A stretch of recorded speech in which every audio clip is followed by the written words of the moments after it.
Hi everybody, welcome to this week's weekly roundup. I have a long list. I've got to stop saying that, but let's start with construction. So on 4th Street, we have poured new concrete pavement into the water main trenches from Emerald Street south to East Division Street.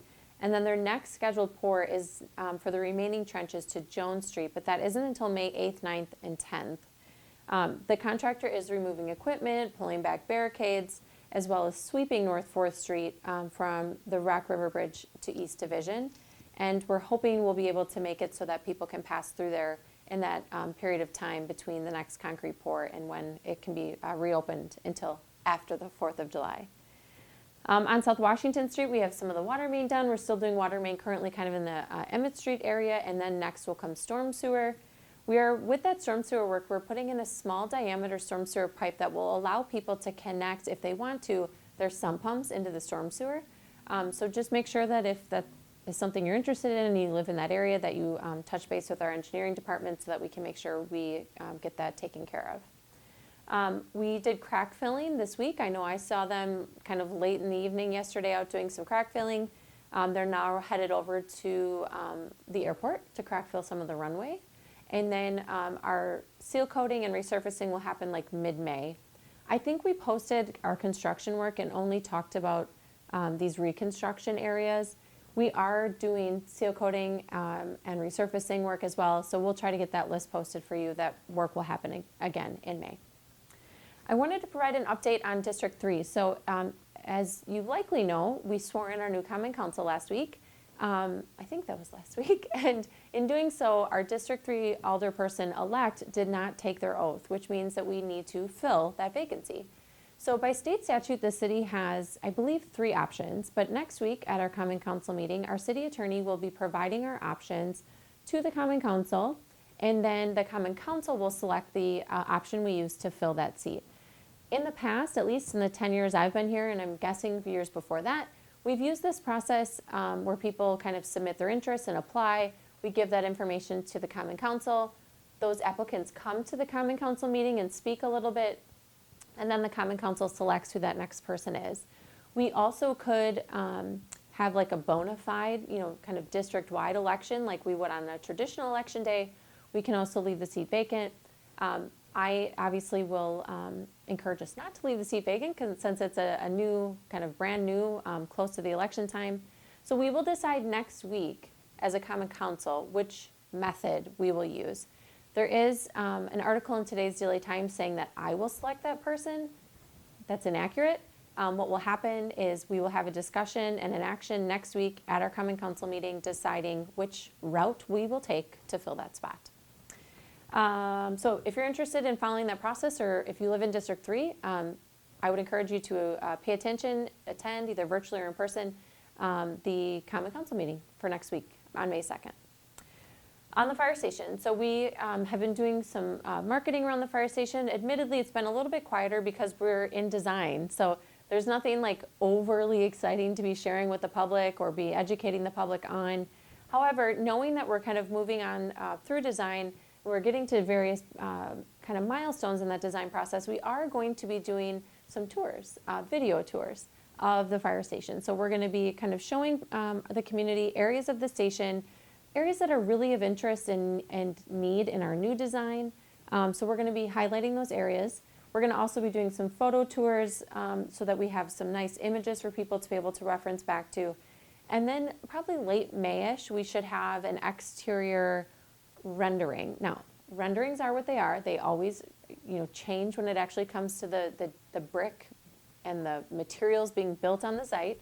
But we will have a rendering, and we're hoping to put that up on some signs on the property as well, along with a QR code to a place where people can get a lot more information and a way to answer questions that they may have. So, however, those FAQs are being fueled by you and the questions that you're asking. So please make sure that if you have direct questions, you're sending us those in our messages. We always work to respond to messages. Comments, as I hope people would know, would be incredibly difficult because I'm told there are hundreds and hundreds of comments on posts, and we do not have the staffing capacity to respond and track all of those. So if there's something really of interest to you, please either message us on Facebook, reach out to us directly here at City Hall, or at the fire department as well. Hydrant flushing starts next week. So we're going to be starting kind of around the Main Street area, and then a second crew will start in the hospital area. We will be doing flushing from 6 a.m. to 2 p.m. I say this every year when we do this. We encourage people not to do things like laundry during that period of time if we're flushing the hydrants in your area.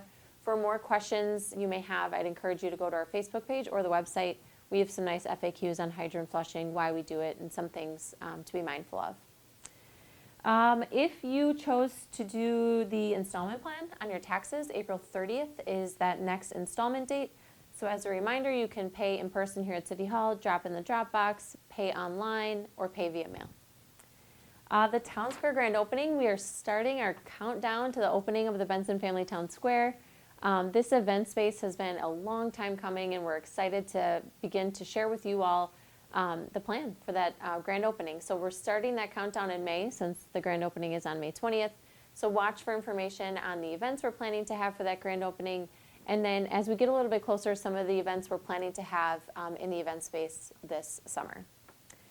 On the Park and Rec front, there's all the same programming available for registration that I shared last week, but we have some new ones this week. One is, both actually are related to music. One is a baby and toddler intro to music, and then one is an adult intro to music. And I think this one is, according to the information we've been provided, is a little bit geared or maybe really appropriate for people who may be suffering from dementia or Alzheimer's. It's more of a musical exercise of the brain, if you will. So if that's of interest, please check it out. We're also still accepting registration for Bright Light Neon Night, which I think is just a really cool idea for our community to be able to have a nice event indoors on a Friday evening. And then we also have an opening right now for the registration for the volunteer stream monitoring workshop. So from like April to May-ish till October, we collect data throughout this Rock River Basin on our streams, and we do that through volunteers. So if you're interested in being a volunteer stream monitor, we have a workshop for you on how to learn how to do that. For any of those items, check out the Park and Rec Facebook page, give them a call, or check out their website. At Riverside Park, I wanted to provide an update on the bathrooms. I know it is of a great community conversation. So this week we met our city teams, a representative from our Common Council met with our contractor. The charge right now is to narrow in that design so that we can get it closer to our budgeted allotment. So we met with them. We are talking about reducing that scope. And we also discussed quite a few value engineering items, which are just fancy ways to say cutting certain components of it to try to get us to a closer position with the financial allocation that we have. You may see us this week, I think it's actually already happened or started, but we have to remove that mulch. As it turns out, the city, we hold ourselves to the same standard we would anyone else, and our stormwater requirements are such that that mulch needed to be removed, and we needed to do some seed and or I think just seeding. So that's happening at the site right now. The Main Street Task Force, we met this week, and we started to really narrow in on certain design aesthetics.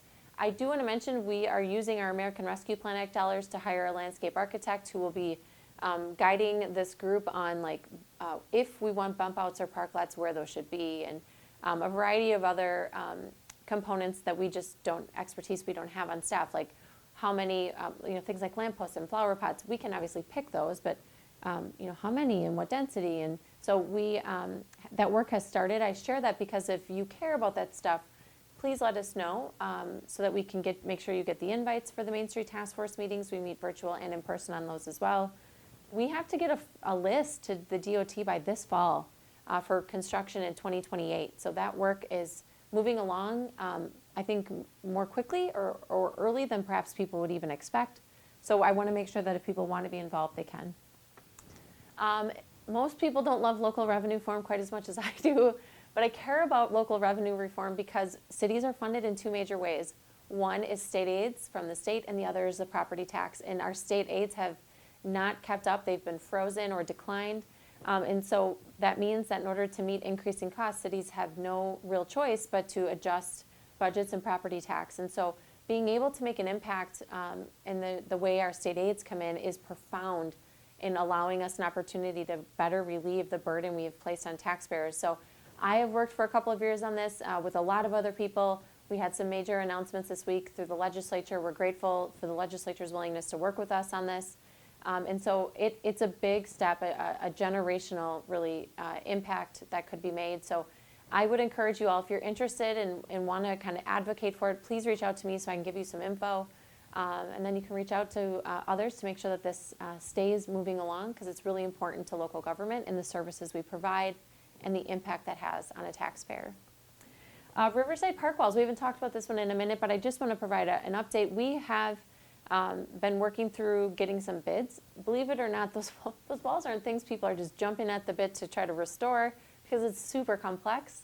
It's a wide scope and wide range of work and deterioration, but we've been fortunate to have a couple of local masonry contractors step up and provide us some quotes on that. So we'll be meeting on that next week, and I suspect you'll start hearing me share more with you on the progress of that and the cost of that.